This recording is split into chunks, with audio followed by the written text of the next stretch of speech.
Hello friends, आपका हमारे channel में स्वागत है। आप सभी जानते ही हैं कि हनुमान जी बाल ब्रह्मचारी हैं। उनका विवाह नहीं हुआ है, पर क्या आप जानते हैं कि उनका एक पुत्र है जिसका नाम मकरध्वज है। हाँ, हनुमान जी का एक पुत्र है जिसका नाम मकरध्वज है। आज मैं आपको मकरध्वज की कथा सुनाऊंगी। मकरध्वज का जन्म कैसे हुआ है, यह मकरध्वज की जन्म की कथा रामायण में लिखित है। जब राम जी और रावण का युद्ध हो रहा था तो रावण के सभी महावीर योद्धा मृत्यु को प्राप्त हो गए। तब वह अहिरावण को अपने पास बुलाकर कहा कि तुम राम और लक्ष्मण को अपने साथ ले जाकर पाताल लोक में देवी को बलि चढ़ा दो। यह सुन अहिरावण विभीषण का रूप धारण कर आया और राम और लक्ष्मण को लेकर पाताल लोक को चला गया। बांदरों की सेना ने जब शिविर में राम और लक्ष्मण को नहीं देखा तो वह सभी राम और लक्ष्मण की खोज करने लगी। तभी अंगद बोला कि रात को विभीषण आए थे और राम लक्ष्मण को अपने साथ लेकर चले गए हैं।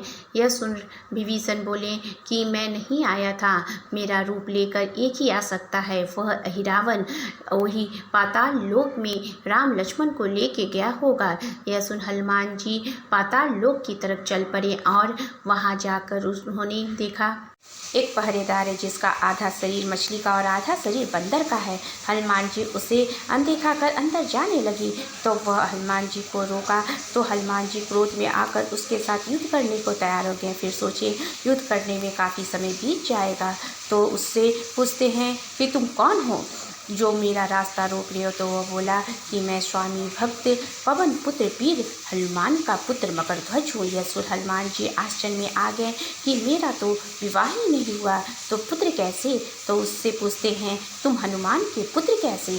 तो उसने कथा सुनाई कि सीता जी की खोज में जब हनुमान जी लंका आए और रावण ने उनकी पूंछ में आग लगा दी तो हनुमान जी सारी लंका को आग से जला डाले और अपनी पूंछ की आग को बुताने के लिए समुद्र में गए।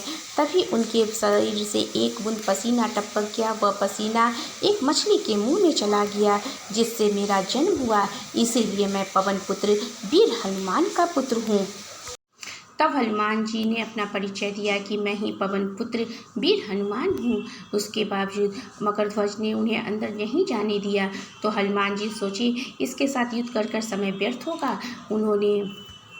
हनुमान जी देखें एक राक्षस फूल की टोकरी लेकर अंदर जा रहा था तो हनुमान जी एक छोटे से मच्छर का रूप बनाकर उस फूल की टोकरी में बैठकर अंदर चले गए और जैसे ही अहिरावण ने वह फूल अपनी देवी पर चढ़ाया हनुमान जी ने देवी को अंदर कर स्वयं वहाँ विराजमान हो गए। अहिरावण जो भी प्रसाद चढ़ाता गया हनुमान जी उसे ग्रहण करते गए। फिर उसने अहिरावण ने राम लक्ष्मण को बलि देना चाहा तो हनुमान जी स्वयं प्रकट हो अहिरावण को युद्ध में मार डाला और राम लक्ष्मण को अपने कंधे पर बिठाकर अपने शिविर की तरफ आने लगे। तभी राम जी की नज़र मकरध्वज पर पड़ी। उन्होंने मकरध्वज को पाताल लोक का रास दे दिया और फिर हनुमान जी राम लक्ष्मण को लेकर अपने शिविर में आ गए। यह थी मकरध्वज की जन्म की कथा। यदि ये वीडियो पसंद आया हो तो please like share and subscribe.